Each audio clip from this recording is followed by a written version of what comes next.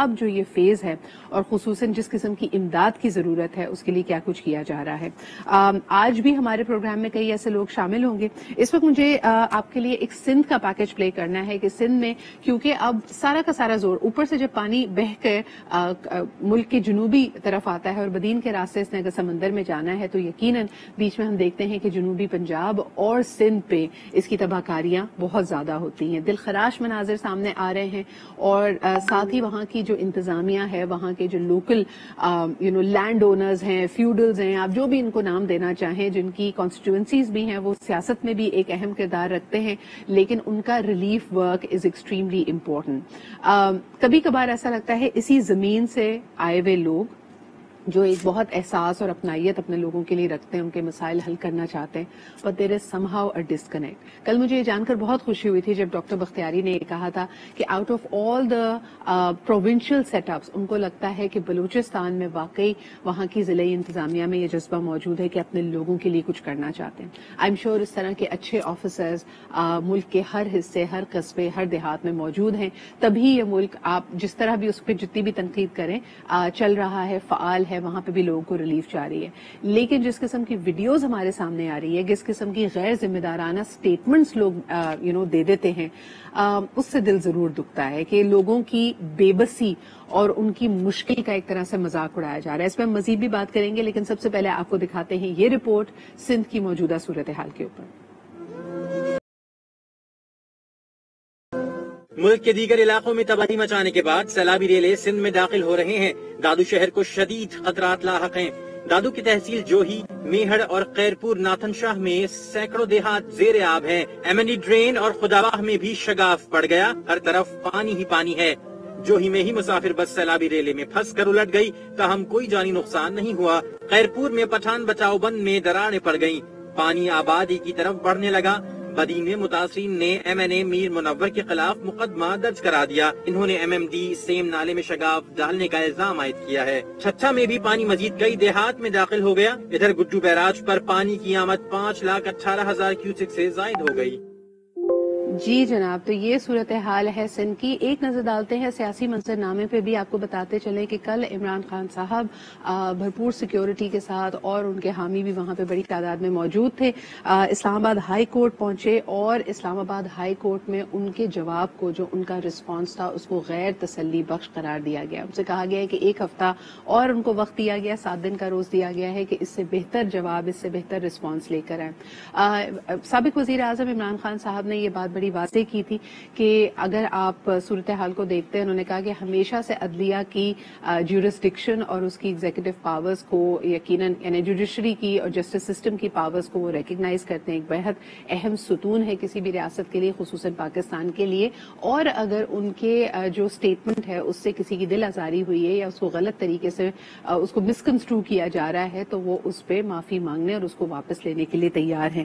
جس کے حوالے سے کہا گیا ہے کہ یعنی رسپانس یہ تھا اسلام آباد ہائی کورٹ میں کہ شاید ان کو ادراک نہیں ہے کہ ان کی اسٹیٹمنٹ سے غیر تسلی بخش اس کو قرار دیا گیا ہے. اب دیکھنا یہ ہے کہ توہین عدالت کیس اور اگلے 7 روز میں عمران خان صاحب کی طرف سے کیا جواب آتا ہے. اس وقت ہم ایک چھوٹا سا بریک لیتے ہیں, واپس آئیں گے تو ذرا سٹیزنز ایکشن کی بات کریں گے. جس طرح ہم انفرادی اور من حیث القوم بحیثیت ایک کمیونٹی کے اپنے ایکشنز کی بات کر رہے ہیں. So what can we do in terms of improving our environment. ہم اپنے رویوں پہ, اپنے روزمرہ کے طریقوں پہ کس طرح نظر ثانی کر کے اس کو امپروو کر سکتے ہیں, اس پہ بات کریں گے ایک چھوٹے سے بریک کے بعد. جی جناب, ویلکم بیک. آپ دیکھ رہے ہیں آج پاکستان, اور اب آپ کی ملاقات کراتے ہیں ایک ایسی شخصیت سے whose by qualification his an engineer, لیکن ان کا کئی سالوں کا تجربہ رہا ہے. UN کے ساتھ مختلف پروجیکٹس پہ کام کیا and has been closely monitoring the environmental changes. اس کے ساتھ ساتھ جو کراچی اور پورے پاکستان کو مختلف کلائمیٹ چینجز افیکٹ کریں گے اس کے بارے میں بھی. آپ نے جس طرح دیکھا کہ اس وقت دنیا کے کئی شخصیات اس بارے میں بات کر رہی ہیں کہ پاکستان کی اگر کاربن ایمیشنز کو دیکھا جائے وہ صرف 1% ہے، لیکن ٹاپ 10 کنٹریز جو دنیا میں کلائمیٹ چینج کی وجہ سے متاثر ہوں گی اس میں پاکستان سر فہرست ہے، اور یقیناً یہ ہمارے لیے تشویش کا باعث ہونا چاہیے. اس میں سٹیزنز ایکشن بھی ضروری ہے. جس طرح ہمارا گرین کور، ویجیٹیشن، فارسٹیشن تیزی سے ختم ہوتی جا رہی ہے، یہ ہمارے کلائمیٹ چینج کو اور اس کے مضر اثرات کو مزید ایکسپیڈائٹ کر رہی ہے. اسی حوالے سے جو آج ہمارے مہمان ہیں وہ بانی ہیں جی کلفٹن اربن فارسٹ کے بھی، کس طرح ہم اپنے ارد گرد سبزے کو، ہریالی کو، درختوں کی اگر ہم ان کو لگاتے ہیں اس سے بہتر کر سکتے ہیں انوائرمنٹ پہ بھی. اس پہ بھی ان سے بات کریں گے. ہمارے ساتھ موجود ہے مسعود گوہر صاحب. السلام علیکم مسعود صاحب. مسعود صاحب مجھے بتائیے گا کہ جو آپ کا تجربہ رہا ہے یو این کے مختلف انوائرمنٹ ریلیٹڈ پروجیکٹس پہ کام کرنے کا، ہم تو بڑے خوش تھے، ہم نے دیکھا کہ جی شاید مینگرووز بہتر ہو رہی ہیں، لوگوں نے صرف نظر ثانی کی ہے، بلکہ ابھی ان بارشوں سے پہلے کی اگر بات کی جائے تو flamingos were also sighted in Karachi, at the Karachi کے ساحل سمندر پہ. لیکن اب صورتحال بہت مختلف ہے اور یہ دونوں چیزیں ساتھ ساتھ چل رہی ہیں. کیسے دیکھتے ہیں اس کو آپ؟ دیکھیں یہ کہ تقریباً میرا خیال ہے کہ 2010 کی فلڈ کے بعد جی ہمیں آنکھ کھول لینی چاہیے تھی کہ ہم بہت ایکسٹریم ویدر ایونٹس ایکسپیرینس کر رہے ہیں. صحیح. لیکن انفارچونیٹلی ہم نے توجہ نہیں دی. ہمارا سب سے بڑا مسئلہ پاکستان کا ریئل اسٹیٹ ہے. ریئل اسٹیٹ کے چکر میں ہم جتنے بھی ڈپریشنز، واٹر ویز ہیں وہ بلاک کرتے ہوئے ہاؤسنگ کالونیاں بنا رہے ہیں. صرف کراچی کی مثال لے لیں کہ یہاں کی 2 کریکس تھیں، گزری کریک اور کورنگی کریک. گزری کریک تو ختم ہو گئی، وہ تو کالونی بن گئی ہے. جو کورنگی کریک ہے اس کی کریکس کی سب کریکس ہوتی ہیں، پھر اس کی ایسچوریز ہوتی ہیں، پھر اس کی مڈ فلیٹس ہوتی ہیں. کوسٹل ایکو سسٹم ہے نا، میرین ایکو سسٹم، وہ پورا کا پورا بلاک کر دیا گیا ہے. جو 2 ریورز ہیں لیاری اور ملیر، دونوں کا ڈیلٹا مجھے آپ دکھائیں نہیں ہے. دونوں کا جو بیڈ ہے وہ اتنا شرنک ہو گیا ہے کہ وہ اوور فلو کرتا ہے. کراچی بیسیکلی اوریجنلی لیاری اور ملیر کے بیچ میں 15 کلومیٹر کا ایک ڈسٹینس ہے. صحیح. اور دونوں اطراف میں جو ہے وہ پہاڑیاں ہیں. تو the only way out of water is now Korangi creek and its sub creeks. بالکل. پھر لیگونز ہوتی ہیں جس کو ہم مطلب ساحلی جھیلیں کہتے ہیں. تو لیگونز جو ہیں، اب ہماری سب سے بڑی لیگون جو تھی وہ اوبھایو لیگون ہے، جو جس کو بے نظیر بھٹو پارک کے ساتھ جو ہے وہ کیپٹی نے اس کو وہ برج بنا کے وہ ڈسکنیکٹ کر دی فرام دا سی. پھر دوسری ہماری لیگون ہے نینار جو سینسپس کے پیچھے ہے، اس کو 55 میں انہوں نے وہاں پہ بلاک کر دیا. آپ مجھے یہ بتائیں کہ ایک عام بارش میں اگر ہم ڈوب رہے ہیں، اللہ معاف کرے اگر سائیکلون آ جائے، کیونکہ پاکستان میں کراچی میں سائیکلون آئے ہیں، میں آپ کو بتاؤں 1902 میں آیا، 1964 میں آیا، 1965 میں آیا، 10,000 لوگ مرے تھے. اور اس کی انفارمیشن کیوں اویلیبل نہیں ہے؟ کیونکہ ہماری اس وقت جنگ ختم ہوئی تھی انڈیا کے ساتھ، تو اخباروں پہ، میڈیا پہ صرف وہ جنگ چھائی رہی. وہ 10,000 لوگ جو کراچی میں مرے تھے، کراچی میں 10,000 لوگ مرے تھے، وہ پتہ ہی نہیں. اور اگر ہم 1965 کی بات کریں، اس وقت کی آبادی اور آج کے کنکریٹ جنگل کا کوئی موازنہ نہیں. یعنی اب تو خدا نہ خاصہ ایسی کوئی آفت آتی ہے تو اس سے کئی ملٹی فولڈ نقصان ہونے کا اندیشہ ہے. مسعود صاحب مجھے یہ بھی بتائے گا کہ اس وقت جو پورے ملک میں سیلابی کیفیت ہے اور ہم دیکھ رہے ہیں کہ سندھ میں سب سے زیادہ اس کی تباہ کاری ہے، ان اے وے ابھی بھی ہمیں کو بلی کی طرح جو آنکھیں موند کے سمجھ رہی ہے کہ خطرہ ٹل گیا ہے، کیونکہ ہمیں لگتا ہے کہ کراچی افیکٹ نہیں ہو رہا، بدین کے راستے سے یہ پانی چلا جائے گا تو we are not as concern. یہ بدل سکتا ہے؟ آپ کو لگتا ہے کہ خدا نہ خاصہ in the wake of an extreme event یہ سیلابی ریلا خدا نہ خاصہ ان شہری آبادیوں کو بھی نقصان پہنچا سکتا ہے؟ دیکھیں میں بہت خوف زدہ ہوں جو میں دیکھ رہا ہوں کمنگ 2 ایئرز. تو میں آپ کو بھی کہوں گا کہ 1.5 سال کا غلہ جو نا وہ اپنے پاس محفوظ رکھیں، کیونکہ پیسے ہوں گے آٹا نہیں ہوگا، آٹا نہیں ملے گا. کیونکہ جو کراپس تھی ایگزسٹنگ وہ تو چلی گئی، جو ایگزسٹنگ لوگوں کے پاس موجود کھانے پینے کا سامان تھا وہ چلا گیا، جو مویشی تھے وہ بڑھ گئے، جو بچ گئے ہیں وہ مر رہے ہیں کیونکہ فوٹر رہی ہیں. مجھے تو کسی نے کل یہ بتایا کہ گائے جو ہے کوئی بندہ 5,000 میں بیچنے کے لیے تیار تھا، کوئی لینے کے لیے تیار نہیں تھا، کیونکہ لوگوں کے پاس وہ ہے ہی نہیں. اب چونکہ یہ کم از کم 2 سے 3 مہینہ پانی اگر اور بارش نہیں ہوتی تو یہ رہے گا. میرے اندازے کے مطابق سندھ کا سمجھیں کہ 45% لینڈ ماس جو ہے اس وقت پانی میں ہے. 45%. ٹو دا پوائنٹ کہ کل ہم نے کچھ سیٹلائٹ کی تصاویر دیکھی تو اگر آپ سندھ اور جنوبی پنجاب کی طرف دیکھیں وہاں پہ آپ کو لگے گا ایک بہت بڑی سی جھیل موجود ہے, یعنی even the satellite image is picking up کہ کتنا پانی اس وقت وہاں پہ کھڑا ہوا ہے. اگر یہ 2 یا 3 مہینے پانی کھڑا رہتا ہے تو اس سے یہ ہوتا ہے کہ آپ کی سوائل خراب ہو جاتی ہے, بالکل واٹر لاگنگ ہو جائے گی. ہاں, پھر اگلا کراپ نہیں ہوگا, پھر اس سے اگلا کراپ نہیں ہوگا, تو 2 کراپ پیچھے والے نہیں آئیں گے. پھر اللہ معاف کرے اگر 2023 میں بھی ایسی بارشیں ہوں گی جو کنفرم ہوں گی, میں بتا رہا ہوں اسی سے زیادہ خطرناک ہوں گی, تو کیا ہوگا. اب میں بتاؤں, دیکھیں انفارچونیٹلی کراچی کی ٹوٹل جو رین فال ہے وہ 175 ملی میٹر ہے. صحیح. جکارتا کی 2500 ہے, کولمبو کی 2300 ہے, گوا کی 2100 ہے. مطلب کوئی موازنہ نہیں ہے.